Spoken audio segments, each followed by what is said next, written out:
इन श्रीधर स्वामी पाद के चरित्र में लिखा है कि जब ये गृहस्थाश्रम में थे और सारे व्यवहार को कर रहे थे, एक जगह कहीं प्रेमियों ने कथा कीर्तन के लिए आपको बुलाया, भागवत जी की चर्चा करके आए और अयाचित वृत्ति से जो कुछ प्रसाद रूप में भागवत जी का प्राप्त हुआ उसे लेकर आ रहे थे और ठगों ने समझ लिया कि पंडित जी की पोटली में कुछ है, माल है। तो ठग लोग पीछे लग गए और उनसे पूछने लगे श्रीधर स्वामी जी से कि आपके पास और कोई है क्या, और कोई है आपके पास क्या, आपके साथ और कोई है। तो उस समय श्रीधर स्वामी जी ने क्या उत्तर दिया, भक्तमाल के टीकाकार प्रियादासी लिखते हैं, भागवत टीका करी श्रीधर सुजान लेहु, गेह में रहत करें जगत व्यवहार है, चले मगजात ठग लगे कहें कौन संग, संग रघुनाथ मेरो जीवन आधार है। श्रीधर स्वामी जी ने कहा, मेरे प्राणाधार जीवनाधार श्री रघुनाथ जी मेरे साथ में है। अब उन्होंने सोचा, चोरों ने ठगों ने, कि कोई व्यक्ति तो दिखाई नहीं पड़ता रघुनाथ नाम का, ऐसे ही हमको बहकाने के लिए झूठ बोल रहे हैं।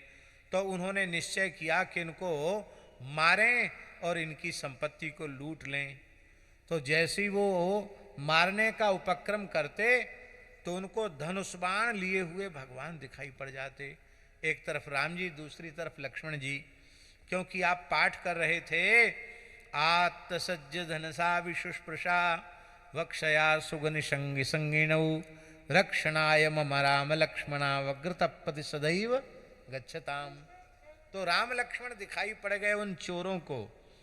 तो चोरों ने कहा कि जब वो अपने गांव के निकट मयूर ग्राम के निकट पहुंच गए श्रीधर स्वामी जी, तब उन चोरों ने कहा, महाराज हम तो आपको मारना चाहते थे और इस प्रकार से ये आपके साथ हमको कभी कभी दिखाई पड़ते, कभी अंतर्धान हो जाते। एक सांवले, एक गौर, दो किशोर धनुष बाण लिए हुए कौन थे आपके साथ। इतना सुनते ही उनके नेत्रों से सुधार बहने लगी। बोले, तुम बड़े भाग्यशाली हो, साक्षात मेरे आराध्य इष्ट प्रभु श्री राम और लक्ष्मण थे। वे चोर भी चोरी छोड़ करके आपके शिष्य हो गए। और आपको जब यह पता चला तो श्री प्रियादासी कहते हैं, इस घटना के बाद आए घर ल्याए, पूछे श्याम सो स्वरूप कहाँ, जानी वे तो पार किए आप डार्यो भार है। आपने गृहस्थाश्रम का भार त्याग करके और आप काशी यहां से चले गए, ऐसा लिखा है। श्रीधर स्वामी जी काशी चले गए और काशी में रह करके पठन पाठन कर रहे थे। एक घटना और सुना देते हैं। भक्तमाल गीता जयंती का अवसर है, ये गीता जी के संबंधित घटना है और गीता जयंती आने वाली है, इसलिए हम इसको सुना रहे हैं विशेष रूप में। श्रीधर स्वामी पाद काशी में रहकर जिज्ञासुओं को ब्रह्मसूत्र, श्रीमद् भगवद गीता और उपनिषद का सांकर भाष्य पढ़ा रहे थे। तो गीता पढ़ाते हुए जब श्लोक आया गीता जी का, अनन्याश्चिन्त्यन्तो माम ये जनाः पर्युपासते, तेषां नित्याभियुक्तानां योगक्षेमं वहाम्यहम्। श्रीधर स्वामी जी बोले, ये थोड़ा इसमें चूक हो गई लिखने में, वहाम्यहम् ठीक नहीं। भगवान जिनकी आज्ञा से ब्रह्मा जी, शंकर जी, इंद्रादि देवता अपने अपने कार्य में लगे हुए हैं, वो वहाम्यहम् अनन्य भाव से जो मेरा चिंतन करते, मैं उनके योगक्षेम का स्वयं बहन करता हूँ, तो वहाम्यहम् ठीक नहीं है, होना चाहिए बाह्याम्यहम्। मैं किसी को प्रेरित करके उनके योगक्षेम की व्यवस्था करा देता हूँ, ये लिखना चाहिए। तो पुराने लोग हरताल रखते थे चिन्ह लगाने के लिए, फेरने के लिए। तो अपनी पोथी पर योगक्षेमम वहाम्यहम् इस अंश पर श्रीधर स्वामी जी ने हरताल फेर दिया। हरताल समझते हैं ना, जैसे आजकल चिन्हित करने के लिए कुछ फेर देते। हरताल फेर दिया। अब देखिए इस घटना के बाद महाराज जी क्या हुआ। इस घटना के बाद इतनी जोर की वर्षा हुई, इतनी जोर की वर्षा हुई कि 3 दिन तक उनके पास कोई वटुक विद्यार्थी ही नहीं आया। और घर में ये योगक्षेम की व्यवस्था कैसे होती थी जानते हैं? जो काशी के विप्र बालक पढ़ने आते थे वो सीधा लेके आते थे और उस सीधे से निर्वाह होता था। इस अयाचित वृत्ति से श्रीधर स्वामी जी रहते थे कि आज जो आ गया है वो कल के लिए नहीं रखते थे, आज की वस्तु आज ही समाप्त कर देते। हमारे यहाँ गृहस्थ में रहने वाले भी ऐसे ऐसे परम वीतराग हुए हैं, तपस्वी हुए हैं। अब घर में कुछ संग्रह पहले से तो था ही नहीं, रोज आना रोज व्यवस्था होनी।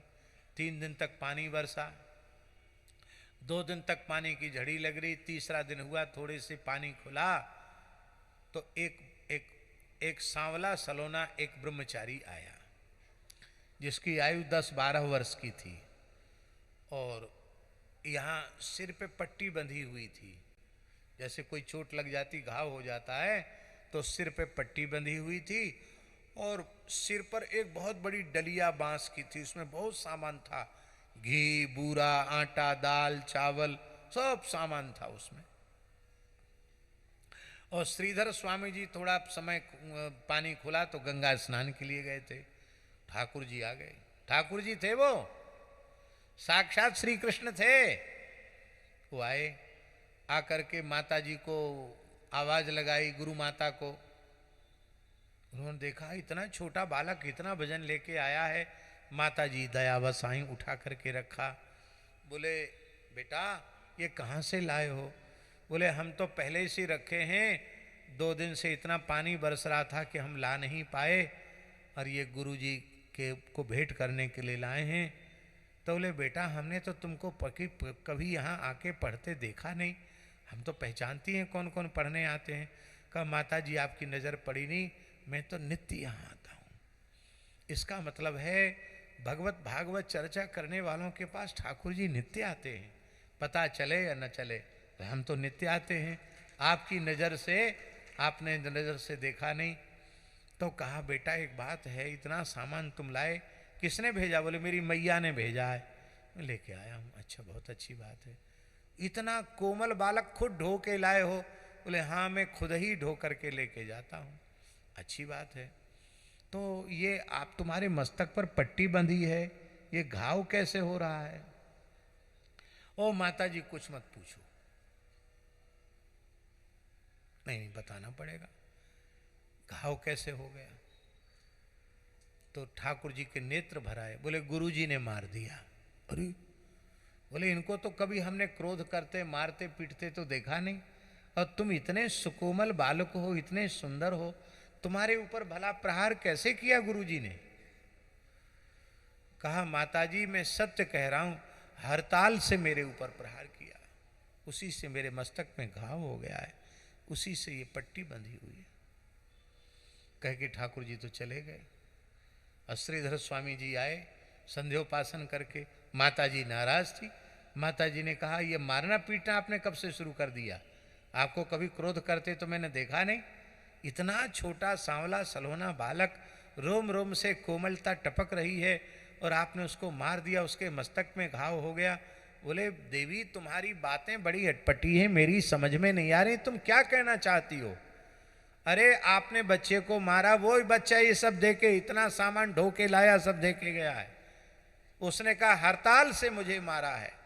बस सोई उनको रोमांच हो गया। अपने कक्ष में गए, आसन पर देखा तो श्लोक के ऊपर जहां हरताल फेरा था समझ में आ गया गीता जी साक्षात श्री कृष्ण का स्वरूप है। हमने गीता जी के श्लोक के एक अंश पर हरताल फेला, उससे भगवान को चोट लग गई, घाव हो गया। बोले अब पक्का है योगक्षेमम बहाम में हम, बाह्याम में हम गलत है, बहाम में हम ही ठीक है। मैं स्वयं योगक्षेम का बहन करता हूं। ठाकुर जी ढोके लाए सामान, योगक्षेम का बहन करते हैं। ये प्रत्यक्ष भगवान ने करके श्रीधर स्वामी जी को दिखाया। और प्रसिद्ध है कि इस घटना के बाद आपका मन इतना विरक्त हो गया कि आपने अपनी गृहिणी से अनुमति प्राप्त करके आपने सन्यास ग्रहण कर लिया, दंड सन्यास ले लिया। बोलो भक्तवत्सल भगवान की। शंकराचार्य परंपरा में भी है ना, पुरी की जगन्नाथपुरी की शंकराचार्य परंपरा में भी वो है आचार्य रूप में प्रतिष्ठित हो चुके हैं श्रीधर स्वामी, है ना। कितने में आचार्य के रूप में, वो पुस्तक देखने से पता चल जाएगा, संख्या याद नहीं, लेकिन परम पूज्य जगतगुरु पुरी शंकराचार्य श्री स्वामी निश्चलानंद सरस्वती जी महाराज ने इतिहास जो पूरी पीठ का लिखा है उसमें पूर्वाचार्य के रूप में श्रीधर स्वामी पाद ने भी जगतगुरु शंकराचार्य के पद को अलंकृत किया है। बोलो श्री। इसलिए ये जो पुस्तक लिखी है जगतगुरु श्रीधर स्वामी, इसमें भी इसका उल्लेख लेखक ने किया है। इस पुस्तक को जरूर पढ़ना चाहिए। बोलो श्रीधर स्वामी जी महाराज की जय।